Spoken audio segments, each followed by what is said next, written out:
Olá, amigo concurseiro! Professora Alane Belfort, agora no módulo de resolução de questões para o concurso da PM Ceará. Prepare sua caneta, temos muitos bizus e vamos à luta!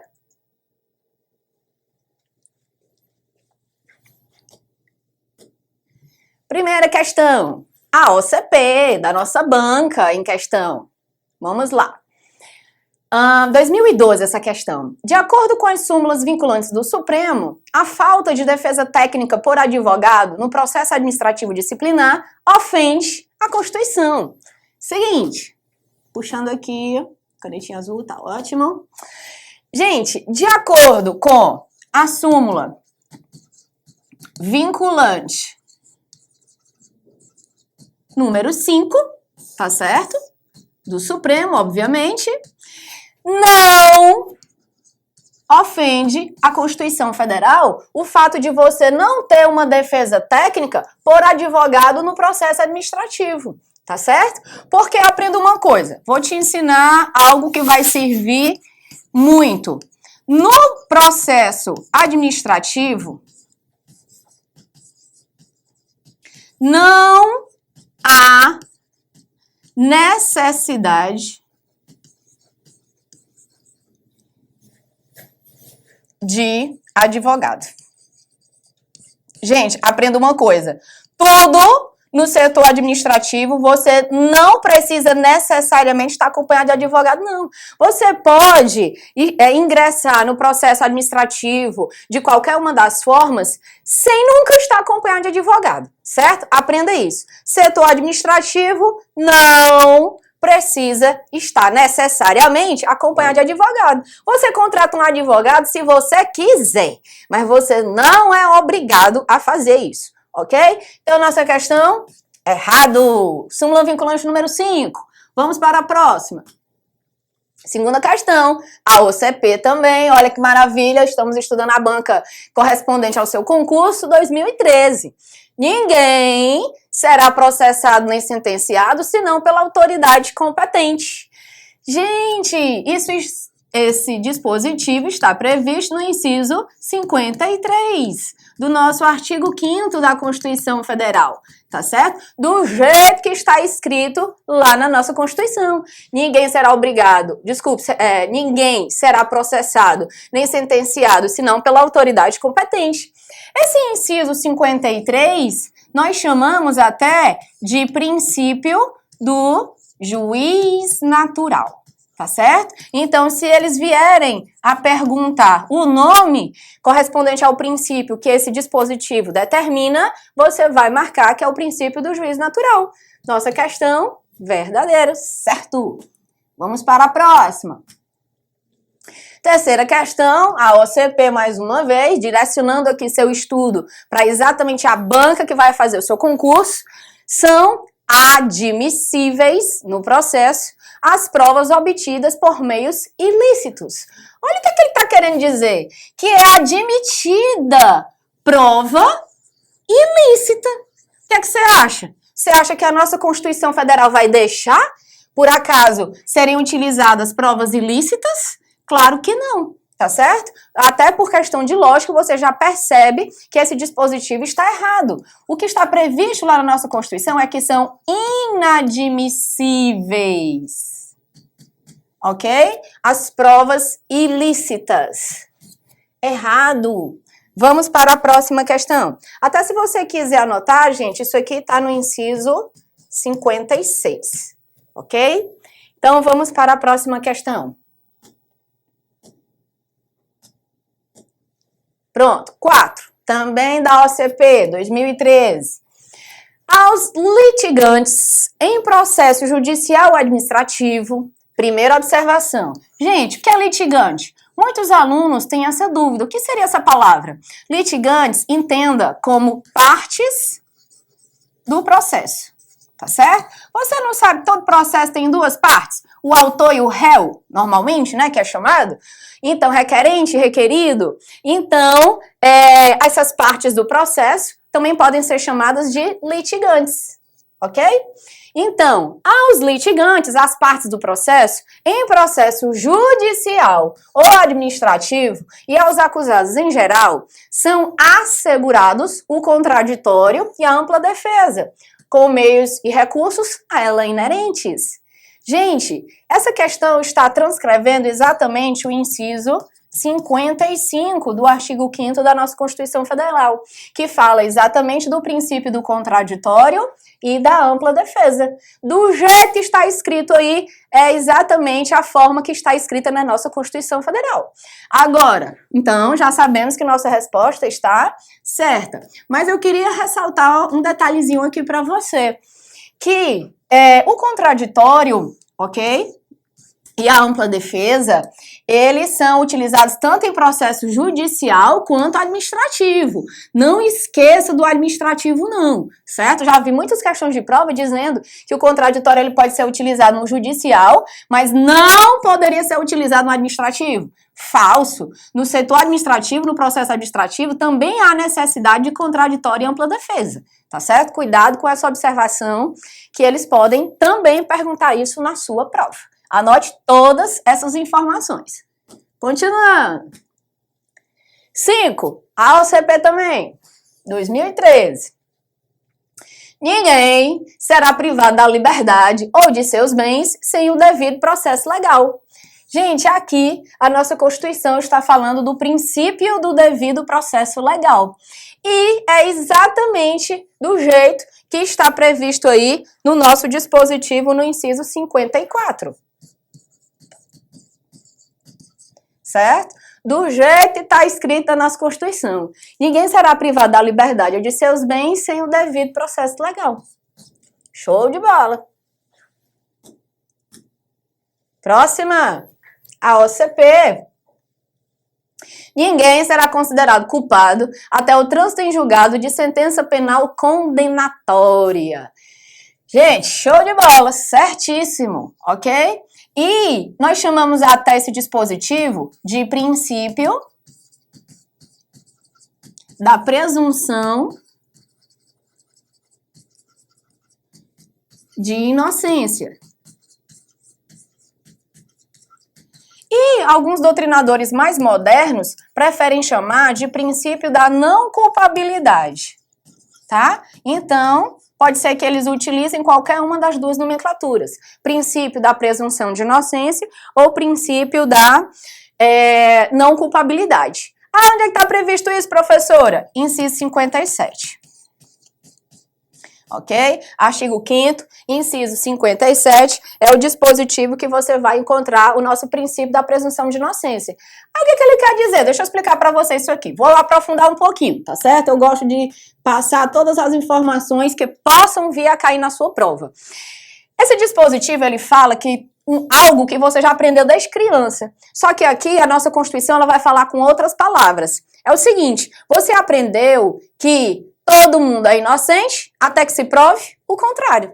Então, isso é o princípio da presunção de inocência, tá? Só que veja que a Constituição falou com outras palavras.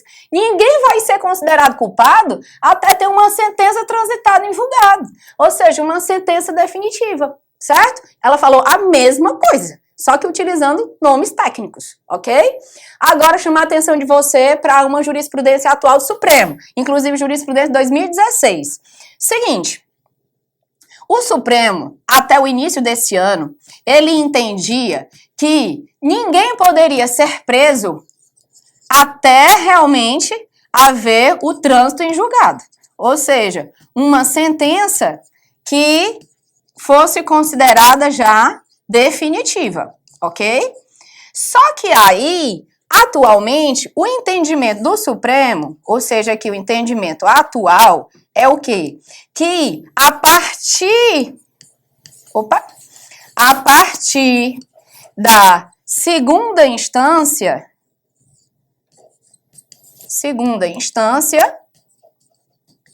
já pode o réu, se tiver havido condenação, ok? Confirmado pelos tribunais de segunda instância, já pode ser preso. E, gente, o fato de você ter uma condenação em segunda instância não significa que já transitou em julgado, não. Porque transitar em julgado é quando já se torna irrecorrível. ou seja, que não tem mais recurso para esse processo. E aqui, em segunda instância, ainda tem recurso. Você ainda pode recorrer para o STJ, você ainda pode recorrer para o Supremo, tá certo? Então, ainda existe recurso para essa decisão aqui. Então, veja que essa decisão de segunda instância, se não, obviamente, houver recurso, aí sim é que vai estar transitado em julgado. Mas existe a possibilidade ainda de recorrer. Então, não estaria, pelo menos a priori, ainda transitado em julgado. E mesmo assim, ele já pode ser preso. Ok? Fica aí a dica, um aprofundamento de uma jurisprudência atualizadíssima, início de 2016, do Supremo para você. Próxima questão, 7, a OCP. É livre a manifestação do pensamento, sendo possível o anonimato, como forma de garantir o pleno exercício dessa garantia. Gente, no inciso 4 do artigo 5º da nossa Constituição, que fala da liberdade de pensamento, também chamada de liberdade de expressão,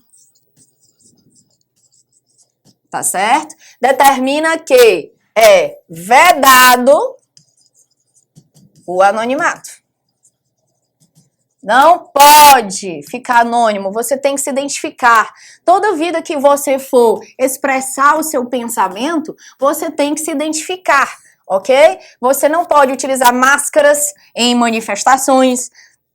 Você não pode utilizar balaclava também, por exemplo, para tapar o seu rosto, porque é proibido o anonimato. Você tem que se identificar na hora que você está se utilizando da sua liberdade de pensamento. Então, é possível? Não. É vedado o anonimato, ok? Próxima, a OCP. Olha aí, só questão top para o pessoal da PM. É livre a expressão da atividade intelectual, artística, científica e de comunicação, devendo o poder público estabelecer os critérios para censura ou licença. Então, gente, seguinte, tá lá no inciso 9 do artigo 5º da nossa Constituição, dizendo realmente que é livre a atividade intelectual, artística, científica e de comunicação. Sabe onde é que está o problema dessa questão? Vou até logo marcar a resposta. Está errado. E sabe qual é o problema dela? Seguinte, que está dizendo que o poder público ele deve estabelecer os critérios para a censura ou licença.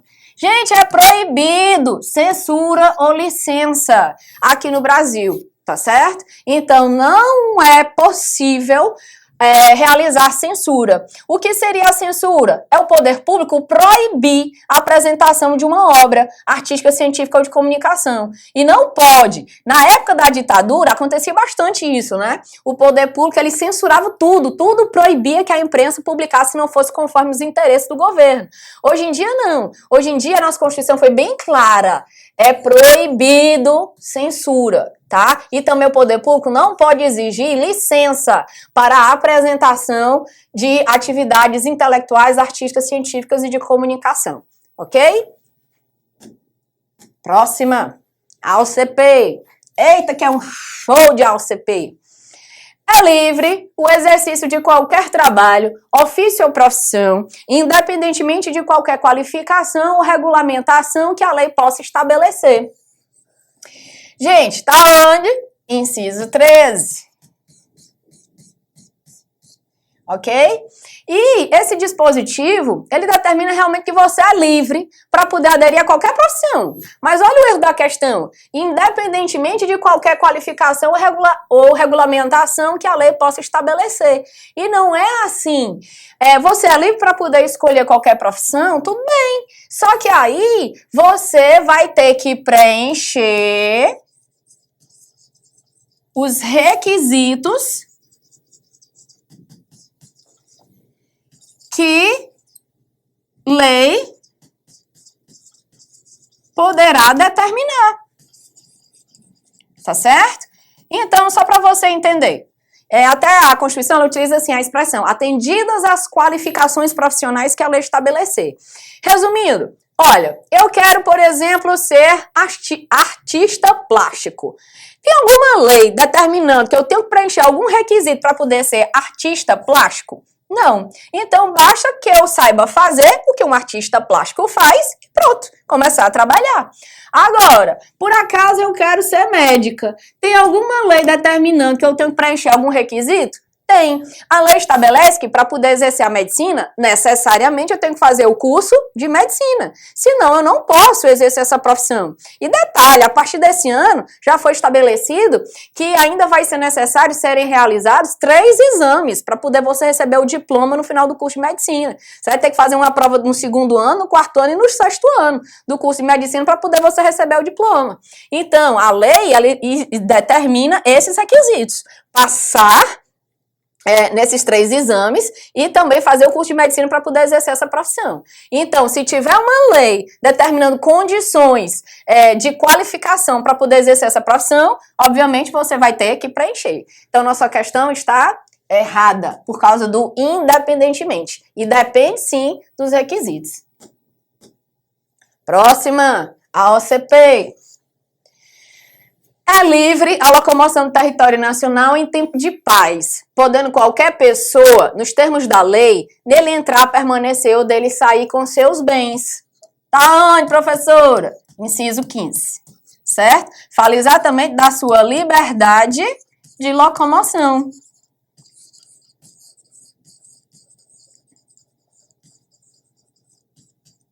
Ok? E do jeito que está previsto aí na nossa questão, está exatamente da mesma forma que está previsto no inciso 15. Show de bola. Na próxima. 11. Lê alguma? Não, né? Tá certo. 11. A OCP. Vamos lá. É assegurado a todos o acesso à informação e vedado, em qualquer hipótese, o sigilo da fonte. Gente, seguinte, tá? Lá no inciso 14, está determinado que você tem direito de informar e de ser informado, certo? É assegurado a todos o acesso à informação, certo? Você tem o direito de informar e de ser informado, principalmente através da imprensa. Aí veja que a questão está dizendo que é vedado, em qualquer hipótese, o sigilo da fonte. Resumindo, o que essa questão está querendo dizer? Que principalmente quando é necessário o exercício profissional, esse profissional, principalmente do de imprensa, ele não pode guardar o sigilo da fonte. Ou seja, ele tem que dizer onde foi que ele arranjou essa informação. Deixa eu apagar aqui, que acabou saindo um N, um M, na verdade era um N. Aqui. Pronto. Sigilo da fonte. Gente, piorou, mas isso é um N, tá? Então, o que acontece? Tá dizendo que o profissional de imprensa, ele tem que dizer onde ele arranjou essa informação. Ele teria que... É o que a questão tá dizendo, certo? Ele teria que dizer sempre quem foi que contou para ele essa informação que foi publicada. Só que aí, o que a nossa Constituição determina esse dispositivo? No inciso 14, que é assegurado, no caso é resguardada, guardado, tá? O sigilo da fonte. Resumindo a história, o profissional de imprensa, ele não é obrigado a contar quem foi que passou essa informação para ele, tá certo? Ele pode até ser responsabilizado pelas consequências da publicação dele. Ah, ele publicou algo que difamou uma pessoa? Pronto, então ele vai sofrer um processo e vai responder, inclusive criminalmente, porque difamação é crime. Inclusive, o mais comum é que seja até por indenização. Então, o jornalista, ele vai arcar com as consequências da publicação dele. Agora, ele ser obrigado a dizer como ele conseguiu essa informação, ele não é obrigado a dizer, tá certo? É o que a nossa Constituição determina nesse inciso 14, já que ela fala que é resguardado o sigilo da fonte. Ok, coleguinha? Marquei a resposta aqui na outra. Marquei não. Então, está o quê? Errado, ok? É vedado, a OCP, olha que legal, é vedado a prestação de assistência religiosa nas entidades civis e militares de internação coletiva. Olha aqui o erro vedado, certo? Aqui, gente, na verdade, é assegurada. É assegurada a prestação de assistência religiosa nas entidades civis e militares de internação coletiva. Ah, professora, onde é que eu encontro isso? Inciso 7. Ok? Inciso 7 é que determina que você tem direito de assistência religiosa tanto nas entidades civis quanto nas entidades militares de internação coletiva. Chamar a atenção de você para um detalhe, outra questão que também é bastante recorrente em prova. Várias vezes, banca examinadora gosta de dizer que você não teria direito à assistência religiosa nas entidades militares, tá certo? Mas perceba, tem direito sim à prestação de assistência religiosa nas entidades militares. Próxima, a OCP 2012. Ninguém será privado de direitos por motivo de crença religiosa ou de convicção filosófica ou política, salvo se as invocar para eximir-se de obrigação legal a todos imposta e recusar-se a cumprir prestação alternativa fixada em lei. Vou te dizer, tá lá no inciso 8, tá certo? Exatamente igual do jeito que está previsto lá nesse dispositivo. Sabe como é que a gente chama esse inciso? De direito a escusa de consciência. Ok? É o nome que nós damos para esse direito de poder se esquivar de cumprir com o que a lei está determinando, alegando violação à sua convicção filosófica, política ou religiosa. Ok?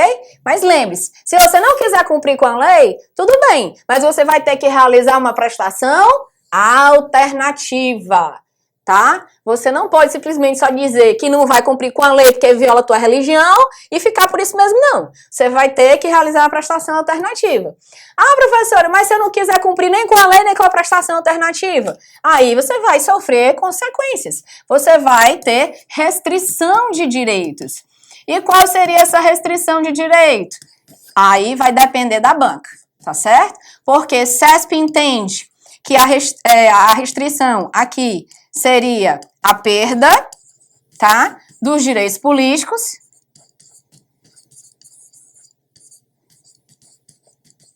enquanto CESP e ESAF, tá, entendem que é a perda dos direitos políticos, enquanto a FCC entende que é suspensão dos direitos políticos, ok? Então, a OCP, ela ainda não se manifestou, ela não fez nenhuma questão ainda pedindo exatamente qual seria essa restrição de direito. Então, eu estou só aqui complementando a informação para vocês no dia que vocês forem fazer uma prova da CESP, ESAF ou FCC, ok? Olha aí, chuva de questões da OCP, que maravilha! É livre a locomoção do território nacional em tempo de paz, podendo qualquer pessoa, nos termos da lei, nele entrar, permanecer ou dele sair com seus bens. Olha aqui mais uma vez o inciso 15, né? Que fala da liberdade de locomoção. Show de bola. Certíssimo. E por que eu ressaltei aqui? Porque eu me lembrei agora de uma questão. Eles gostam de falar assim, ó. Em qualquer hipótese, você teria liberdade de locomoção no território nacional. Verdadeiro ou falso? Falso. Tá certo? Por quê? Porque você só tem liberdade de locomoção em tempo de paz. Se por acaso o Brasil vier a declarar guerra, meu amiguinho, a situação muda. Tá certo? Você não vai ter essa liberdade de locomoção que você acha que tem, não. Porque durante o estado de sítio, pode sim, sua liberdade de locomoção ser restringida. Certo? A próxima. A OCP. Todos podem reunir-se pacificamente, sem armas, em locais abertos ao público, desde que não frustrem outra reunião anteriormente convocada para o mesmo local, sendo necessária autorização da autoridade competente. Gente, inciso 16. que fala do direito de reunião, tá certo? Tava tudo lindo até aqui. Até aqui tava tudo ok. O problema foi o finalzinho. Para você exercer o seu direito de reunião, tem que ser sem armas, show de bola. Tem que ser em local aberto ao público, legal. Não pode frustrar outra reunião anteriormente convocada para o mesmo local, show de bola. Mas aí no final fala assim, ó, sendo necessária a autorização da autoridade competente. Gente, para exercer o direito de reunião, não precisa de autorização, tá certo? Não é necessário. Vai precisar o quê? Aqui, ó, autorização, certo? Corta. Não precisa de autorização. Você vai precisar só do quê? De um prévio aviso, tá certo?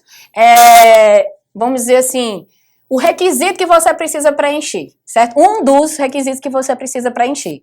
Prévio aviso. Mas de autorização, não. Nossa resposta é errado. Próxima. A OCP. As associações só poderão ser compulsoriamente dissolvidas ou ter suas atividades suspensas por decisão judicial, exigindo-se apenas o julgamento em primeira instância. Seguinte, tá? Olha o que é que a nossa Constituição está dizendo aqui. Que a associação, ela só pode ser dissolvida ou ter suas atividades suspensas por decisão judicial. Maravilha, até aqui tá perfect. O problema é o final, exigindo-se apenas o julgamento em primeira instância. Gente, para dissolver uma associação, tem que haver decisão judicial transitada em julgado. Que é decisão transitada em julgado? É aquela decisão que já está irrecorrível, já está definitiva. Não tem mais recurso para esse processo. Ok? Agora, para suspender. Suspender. Aí é que precisa apenas de decisão judicial. Ok? Então, nossa resposta é errado. Tá errado essa parte final, certo? Ó, exigindo-se apenas primeira instância? Não, senhor. Para poder dissolver, você já tem que estar transitada em julgado. Próxima. Maratona aqui de questões da OCP. Show de bola. Ninguém poderá ser compelido a associar-se ou a permanecer associado. Maravilha. Inciso 20. Você é livre para poder aderir a uma associação e sair dela quando você bem entender. Próxima, a OCP. No caso de iminente perigo público, a autoridade competente poderá usar de propriedade particular, assegurado ao proprietário indenização ulterior se houver dano. Olha que beleza! Inciso 25. Gente, esse inciso nós chamamos de requisição administrativa. E ele fala que você, realmente, a autoridade, no caso, tem direito de requisitar uma propriedade particular toda vida que tiver uma situação de iminente perigo.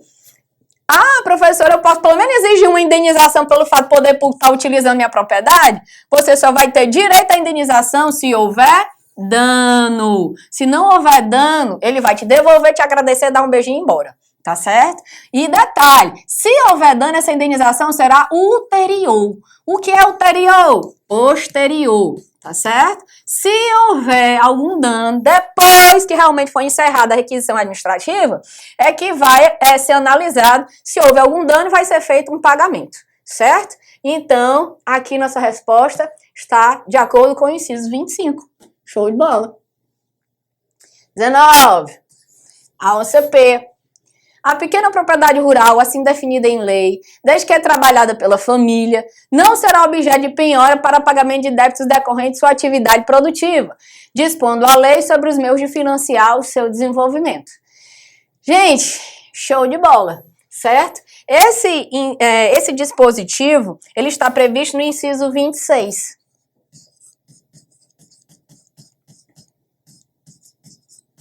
Certo? Em que a propriedade rural quando ela é trabalhada pela família. Não será objeto de penhora para pagamento de débitos decorrentes da atividade produtiva. Gente, eu vou chamar atenção para isso aqui, que eles gostam muito de utilizar essa expressão como casca de banana em prova. Eles falam assim, ó, a pequena propriedade rural, assim definida em lei, desde que é trabalhado pela família, não será objeto de penhora para pagamento de débitos decorrentes de qualquer atividade. Ou então eles falam assim, de qualquer débito. E não é de qualquer débito, é só débito decorrente da atividade produtiva. Se o pequeno produtor rural pegar diante desse empréstimo e viajar para Disney, meu amiguinho, claro que o banco vai poder tomar, tá certo? Claro que o banco vai poder penhorar. Mas se o pequeno produtor rural pega o dinheiro e aplica na atividade produtiva, comprando cimento, trator, ou sei lá o que for, e obviamente direcionado para atividade produtiva, aí o banco não vai poder penhorar, tá certo? Então, nossa resposta certa. Próxima. 20. Última questão desse vídeo, tá certo? É assegurado a todos o acesso à informação e resguardado o sigilo da fonte quando necessário ao exercício profissional. Olha que lindo, tá? Certíssimo. Vou até marcar logo aqui. Esse dispositivo, ele está previsto no inciso 14. Show de bola, certíssimo. Foi até o que a gente já tinha aprendido, né, em questões anteriores. Então, gente, nesse vídeo conseguimos resolver 20 questões só de AOCP. Olha que massa, né? Ou seja, direcionadíssima para o seu concurso de PM do estado de Ceará. Espero que você tenha gostado. Foi um pouquinho rápido, né, resolvendo as questões, mas é porque eu quero resolver a maior quantidade possível para que você aprenda, obviamente, a maior quantidade de informações para o seu concurso. Próximo vídeo, nós vamos também resolver bastante questões. Espero que você tenha gostado, está bem direcionado para você, totalmente selecionado para sua aprovação. Um grande beijo da professora Alane Belfort.